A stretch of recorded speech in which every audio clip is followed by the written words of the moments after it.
बनवलाय. बॉल यष्टीरक्षकाच्या दिशेने dot ball येईल. आपल्या क्षमतेनुसार बिलाल यांनाही खेळावं लागेल. बिलाल यांनाही खेळावं लागेल. ऋतिक यांना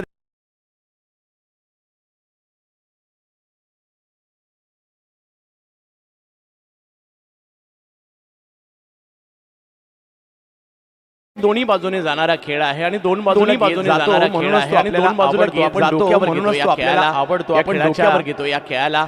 खूप साऱ्या छटा आहेत, खूप सारे रंग आहेत. कोणत्याही पद्धतीने रंग आपल्याला तो आनंद मात्र नक्कीच देणार आहे. आपल्याला तो आनंद मात्र नक्कीच देणार आहे. यावेळेला पुल होतोय सक्सेसफुल सिक्सर. होतोय सक्सेसफुल सिक्सर.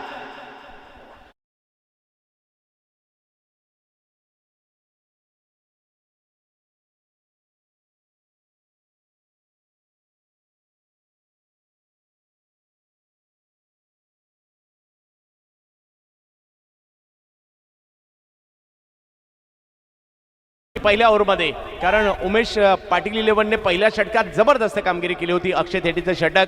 आणि दुसऱ्या ओव्हरमध्ये बिलाल इन ॲक्शन आले. त्यांनाही माहिती होतं की चांगली गोलंदाजी होते तर त्याचं उत्तर चांगल्या फलंदाजीनेच द्यावं लागणार आहे. बॉलचं उत्तर बॅटनेच द्यावं लागतं आणि बॅटचं उत्तर हे बॉलनेच द्यावं लागतं. हा क्रिकेटचा खेळ आहे. यावेळेला ऑप्टमच्या बाहेर बॉल टाकण्याचा प्रयत्न. व्हाईट बॉल या ठिकाणी घोषित केला जातोय.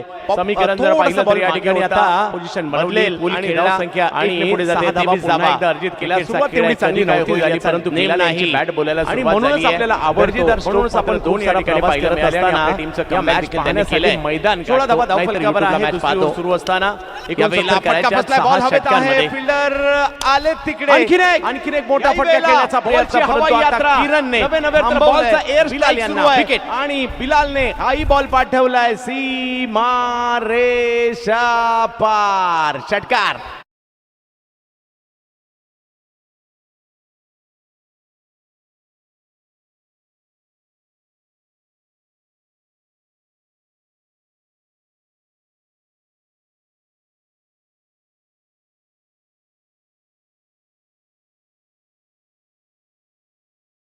काय बॅटिंग करतायत. टीम अडचणीत होती पहिल्या ओव्हरमध्ये, कारण उमेश पाटील 11ने पहिल्या षटकात जबरदस्त कामगिरी केली होती. अक्षय थेटीचं षटक. आणि दुसऱ्या ओव्हरमध्ये बिलाल इन ॲक्शन आले. त्यांनाही माहिती होतं की चांगली गोलंदाजी होते तर त्याचं उत्तर चांगल्या फलंदाजीनेच द्यावं लागणार आहे. बॉलचं उत्तर बॅटनेच द्यावं लागतं आणि बॅटचं उत्तर हे बॉलनेच द्यावं लागतं. हा क्रिकेटचा खेळ आहे.